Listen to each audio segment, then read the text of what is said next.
Undang-Undang Dasar Sementara atau yang disingkat menjadi UUDS merupakan pengganti dari Undang-Undang Dasar Rakyat Indonesia Serikat atau yang disingkat UUDRIS yang dibubarkan pada tanggal 17 Agustus 1950 karena adanya demo besar-besaran dari rakyat yang menuntut kembalinya Indonesia menjadi negara kesatuan Republik Indonesia.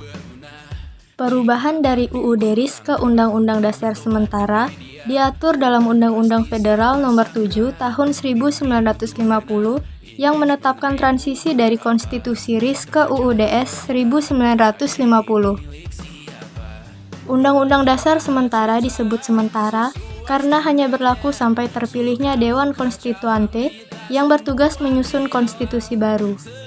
Hal ini diatur dalam Undang-Undang Nomor 7 Tahun 1950. Struktur UUDS 1950 terdiri dari mukadimah dengan 4 alinea dan batang tubuh yang meliputi 6 bab dan 146 pasal. Isi pokok UUDS 1950 mencakup bentuk negara kesatuan dan sistem pemerintahan republik, penerapan sistem pemerintahan parlementer, dan pembentukan badan konstituante untuk menyusun UUD permanen yang akan menggantikan UUDS 1950.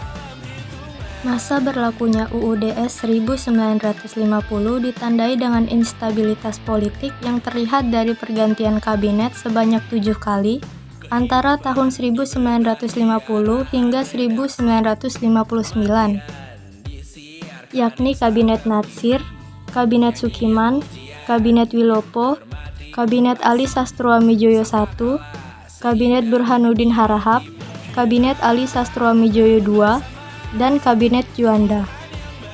Ini menimbulkan ketidakpuasan terutama di daerah, karena pemerintah pusat lebih fokus pada pergantian kabinet daripada perhatian pada daerah.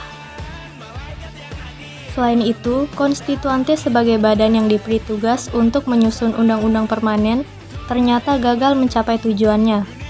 Sebagai respons, Presiden Soekarno mengeluarkan dekret Presiden pada 5 Juli 1959 yang menyatakan pembubaran konstituante, pemberlakuan kembali UUD 1945, dan pembentukan MPRS dan DPAS.